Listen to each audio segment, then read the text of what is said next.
5 ऐसी financial mistakes जो definitely हम लोग कभी ना कभी अपनी लाइफ में करते ही करते हैं, बट अगर इन्हें हम सुधार लें, अगर इन्हें हम करना बंद कर दें तो हमारे लिए फाइनेंशियल सक्सेस पाना बहुत आसान हो जाता है। और ये गलतियां ऐसी है जिनको अगर आप अवॉइड कर जाओ तो आपका जो फाइनेंशियल फ्यूचर है वो काफी रिस्क फ्री हो सकता है और काफी सेफ हो सकता है। तो आज की वीडियो में इन 5 फाइनेंशियल मिस्टेक्स को हम लोग डिस्कस करेंगे। वीडियो को एंड तक देखना बहुत इंपॉर्टेंट है क्योंकि आखिरी की 3 जो मिस्टेक्स है वो डेफिनेटली आप लोग कर ही रहे होंगे। तो वीडियो को पूरा देखिए, चैनल को सब्सक्राइब करिए। अगर आपने अभी तक वीडियो को लाइक नहीं किया है तो जल्दी से लाइक करिए, कमेंट सेक्शन में वी आर द इन्वेस्टोग्राफर्स लिखिए। और इसी के साथ शुरू करते हैं सबसे पहली मिस्टेक। सबसे पहली गलती जो लोग करते हैं वो है इमरजेंसी फंड ना बनाना। देखिए, लाइफ में जैसे जैसे हमारी एज बढ़ती जाती है हमारे ऊपर जिम्मेदारियां और हमारे खर्चे बढ़ते चले जाते हैं। अपना घर बनाना, घर को सेटल करना, फैमिली स्टार्ट करना, फैमिली सेटल करना और इसी के साथ हमारे रोजमर्रा के जो खर्चे हैं उनको भी मैनेज करना।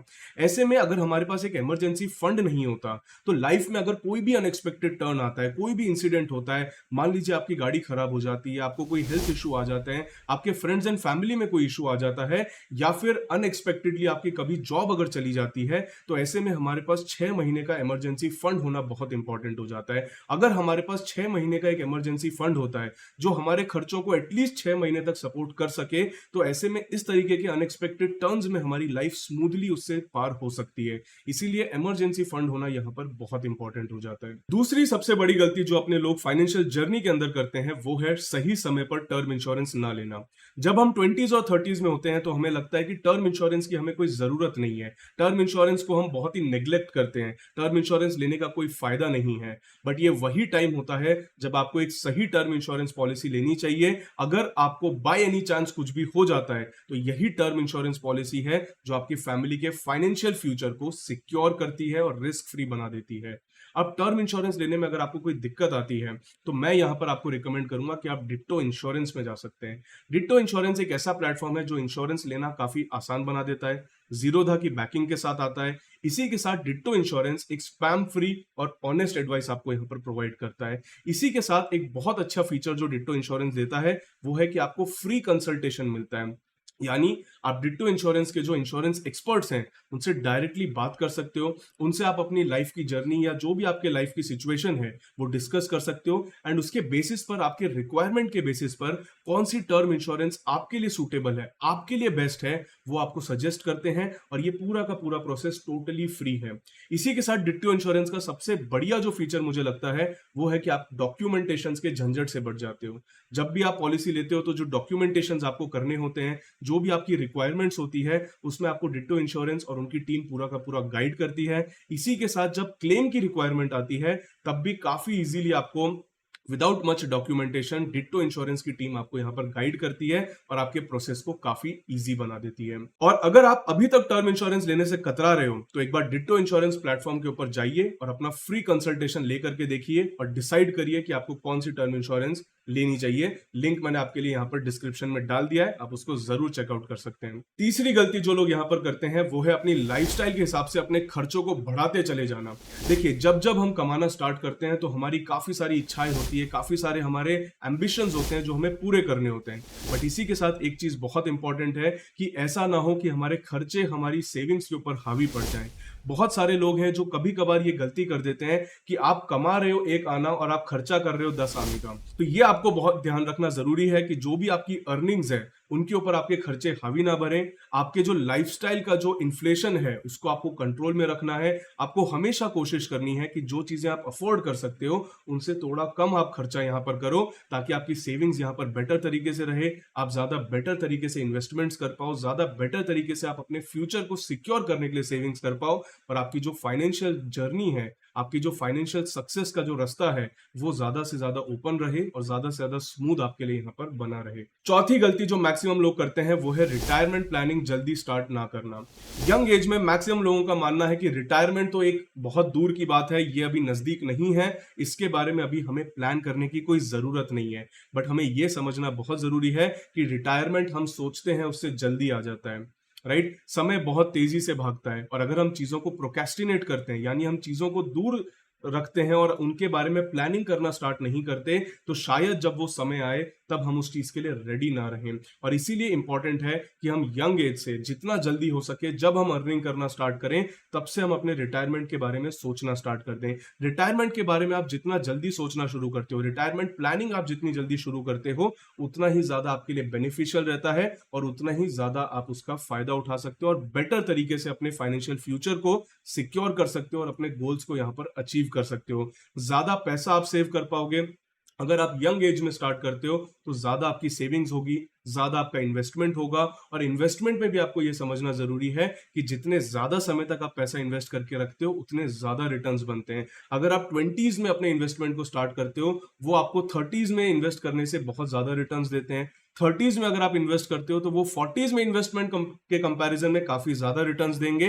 तो जितना जल्दी आप स्टार्ट करो, अभी आप चाहे 20s में हो, चाहे आप 30s में हो, चाहे आप 40s में हो, आप किसी भी एज कैटेगरी के अंदर हो, बट अगर आप आज स्टार्ट करोगे, वो कल से बेहतर रिटर्न्स आपको प्रोवाइड करेंगे। आज इन्वेस्ट किए गए 1000 रुपए कल इन्वेस्ट किए गए 1200 रुपए से ज्यादा रिटर्न्स आपको देंगे। ये आपको समझना बहुत जरूरी है। तो इन्वेस्टमेंट के अंदर जितना अमाउंट इंपॉर्टेंट है, उतना ही टाइम भी इंपॉर्टेंट होता है। अगर हम अपने टाइम के फैक्टर को यहां पर बेनिफिट ले सकें, अगर हम ज्यादा समय पे इन्वेस्ट कर सकें, ज्यादा समय के लिए इन्वेस्ट कर सकें, तो ऐसे में हमारा रिटायरमेंट और बेहतर हो सकता है, रिटायरमेंट फंड और बड़ा हो सकता है और हमारे लिए स्ट्रेस फ्री रिटायरमेंट हम एंजॉय यहां पर कर सकते हैं। तो इसी के साथ जो पांचवी और आखिरी गलती है, जो मुझे लगता है आप में से मैक्सिमम लोग शायद करते होंगे, कमेंट करके जरूर बताना कि आप ये गलती कर रहे हैं या नहीं कर रहे हैं, वो है अपने इन्वेस्टमेंट्स को सही तरीके से डाइवर्सिफाई नहीं करना।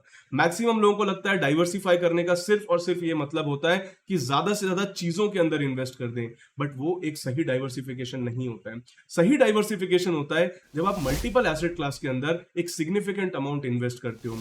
ऐसा नहीं कि आपने एक एक रुपए का इन्वेस्टमेंट 100 चीजों में कर दिया, वो ओवर डाइवर्सिफिकेशन हो जाता है, वो भी आपके रिटर्न्स को और आपके फाइनेंशियल गोल्स को अफेक्ट करता है। तो ना आपको ओवर डाइवर्सिफिकेशन करना है, ना आपको ओवर कॉन्सेंट्रेशन करना है। आपको एक सही डाइवर्सिफिकेशन बना के अपने इन्वेस्टमेंट्स को और अपने फाइनेंशियल एसेट्स को एलोकेट करना होता है। इसी के अंदर इंपॉर्टेंट हो जाता है कि जो भी आपके पास फाइनेंशियल इंस्ट्रूमेंट्स हैं, उनको आप सही तरीके से एनालाइज करें, अपने फाइनेंशियल गोल्स के हिसाब से सूटेबल ढूंढें उनमें से, और उन इंस्ट्रूमेंट्स के अंदर सही डाइवर्सिफिकेशन, सही एलोकेशन के साथ आप अपने इन्वेस्टमेंट्स को करें।